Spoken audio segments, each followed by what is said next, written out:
This might be the most efficient dual blades build in Wuchang Fallen Feathers, capable of clashing through nearly every attack, healing constantly, and overwhelming bosses without slowing down. I'll walk you through the optimal skill tree progression, along with the best weapon choice, temperance setup, key spells, and the most effective gear, pendants, and benediction combinations. By the end of this guide, you will have a build that can face tank most bosses, keep relentless pressure, and clear endgame content with ease. So, for those of you who are not familiar, clash happens when you attack an enemy at the same time they are attacking you. It will significantly reduce the damage taken while preventing your attacks from getting interrupted. The dual blade skill tree is centered around the clash mechanic, and every skill here will either increase your chances to perform a clash or reward you in some way when you trigger a clash. For example, the first skill, Feather Chaser, will give your dual blades attacks a chance to trigger clash, and whenever you trigger clash, you will generate a stack of Skyborn might.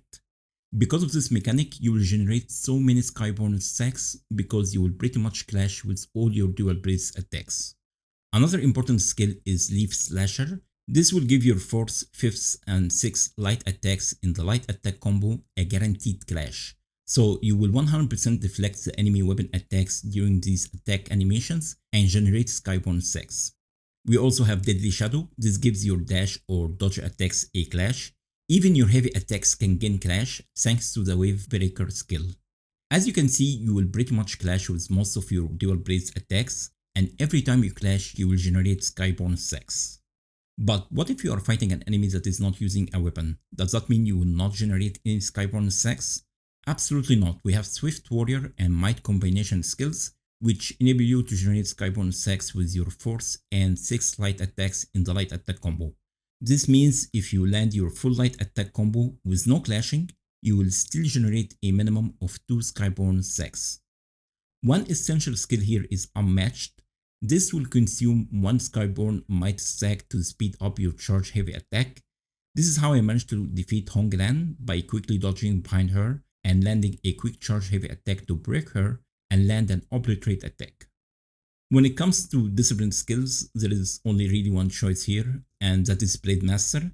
This will grant you the Bladeborn buff, which increases your attack speed with dual blades. This means you will have an even better chance of triggering clashes. It will also heal you every time you perform a clash, which is insanely powerful since you pretty much clash with all your attacks. This is very convenient because we don't have to rely on Bone Needle Leech for healing. On top of all that, it only costs a single Skyborn might stack to use. You certainly want to grab variants 1 and 2. Variant 1 will increase the duration of the Blade Master buff, so we don't have to refresh it so often during boss fights. And variant 2 will improve the healing you gain from clashes while at 90% madness or above. In the general tree, we want to get Skyborn Call 1, 2, and 3 as soon as possible to increase our maximum Skyborn stacks up to 5. Other important skills are Energetic. We can't generate stamina while attacking, but because we generate so many Skyborn stacks through clashing, we can constantly trigger the Energetic skill to give us infinite stamina. This way we never have to stop attacking to generate stamina. Health Siphon will give you a small amount of healing if you hit an enemy with the final attack in the light attack combo while at 90% madness. Of course, we want to get the Bone Needle Leech. This will cause your weapon attacks to also heal you, alongside the healing from clashes thanks to the Blade Master buff and the Health Siphon skill. You can effortlessly face tank most bosses in the game while constantly regenerating all your missing health. Other than that, you want to unlock 2 additional Temperance charges from these Timber nodes. You also want to unlock more Acupoint slots in your Temperance by taking the Alteration nodes. Rapid Temperance to speed up your Temperance buff. This is a nice quality of life because we don't want to spend any more time than we have to reapplying Temperance in boss fights. For the attributes, we are going to invest in Vitality nodes to increase our maximum health and boost our physical damage negation. This is extremely important, especially if your goal is to face tank your enemies. Endurance is very important because we need plenty of stamina to maintain our unstoppable aggression. Finally, if you want to increase your damage, invest in both Agility and Strength nodes. Here's how you progress your skill tree. Start by reaching the soft cap of 50 in these attributes, with Strength being your lowest priority. Afterwards, take Agility all the way to the hard cap of 99. And if you want to squeeze every ounce of damage, you can take strength to 99 as well. I know some of you will likely ask me this. Yes, you will still gain damage even if you invest in agility and strength beyond the soft cap of 50. Trust me on this because I spent a good hour of my time just testing this.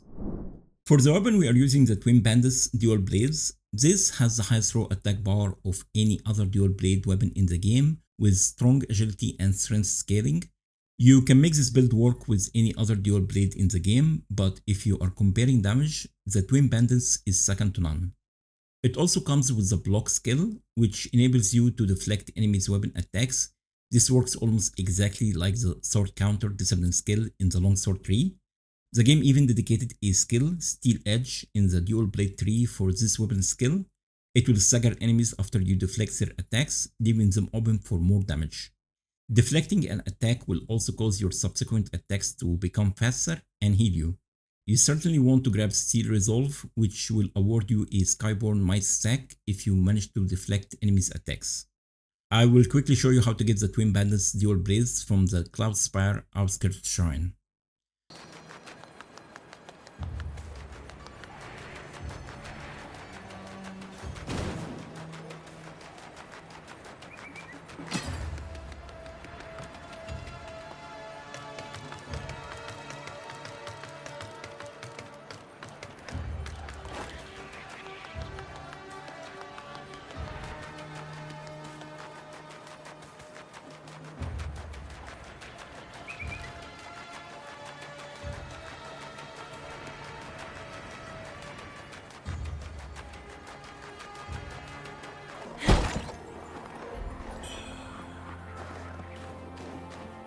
Until you obtain the Twin Pendants dual blades, you can use either the Unequilibrium blade or the Firearm blades.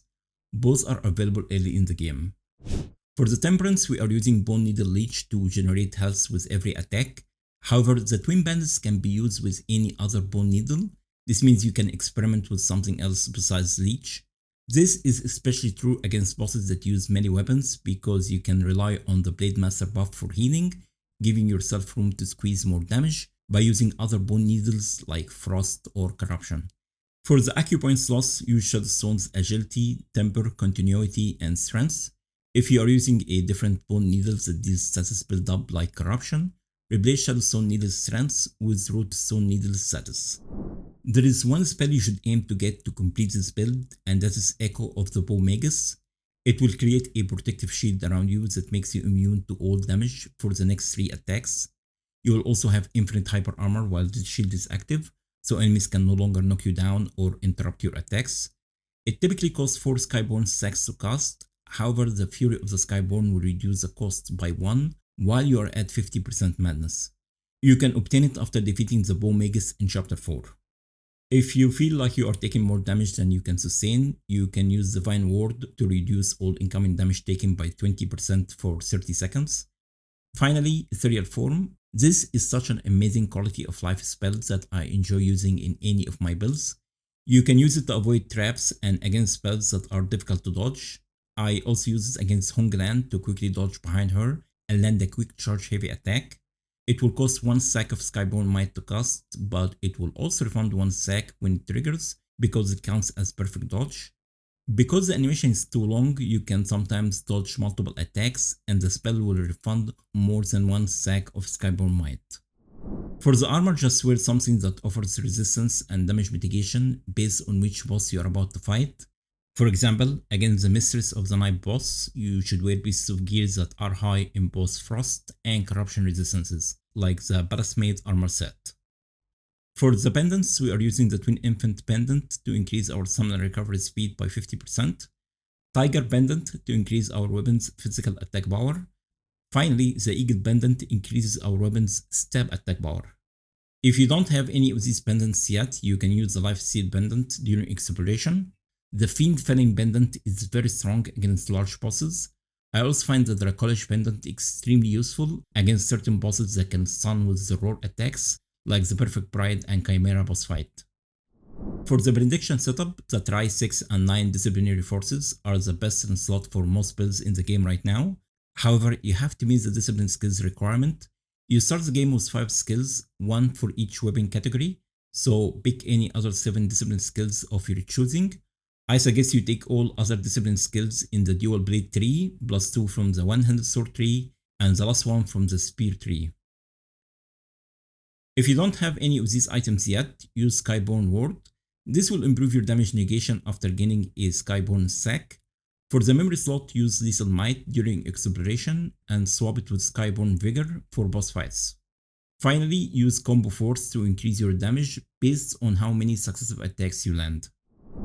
To get the most out of this build, focus on keeping the Blade Master buff active at all times. This will boost your attack speed and damage, increase your chances of triggering clashes, and restore health with each successful clash. Light attacks are your main source of damage and the primary method to generate Skyborn sacks. However, you should also utilize the charge heavy attack. A lot of the boss fights in this game can be trivialized with a quick charge heavy attack from behind. Against elite enemies and bosses, you want to have your Temperance buff active at all times. If you feel you are taking more damage than you can sustain, use Divine Ward to improve your damage negation. Use Echo of the Bomb Magus as your ultimate defensive spell to make yourself immune to all damage for the next 3 attacks. You should play this build with a high madness threshold to deal more damage and benefit from important skills like Health Siphon, Fury of the Skyborn, and the Blade Master variant to skill. I did include some boss fights at the end of the video, feel free to skip them if you want. You already have all the necessary information to effectively play this build. That concludes the Zero Blades build for Wuchang. Thank you so much for watching, and I hope you found this guide helpful. Please consider liking the video, leaving a comment, and subscribing for future content. It's free and makes a huge difference in supporting the channel. Once again, thanks for watching, and as always, have a great day.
Wuchang.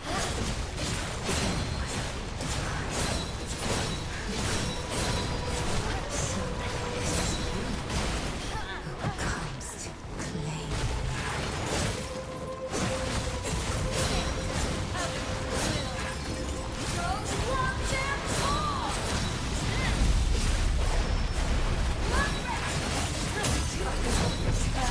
Your fate is sealed!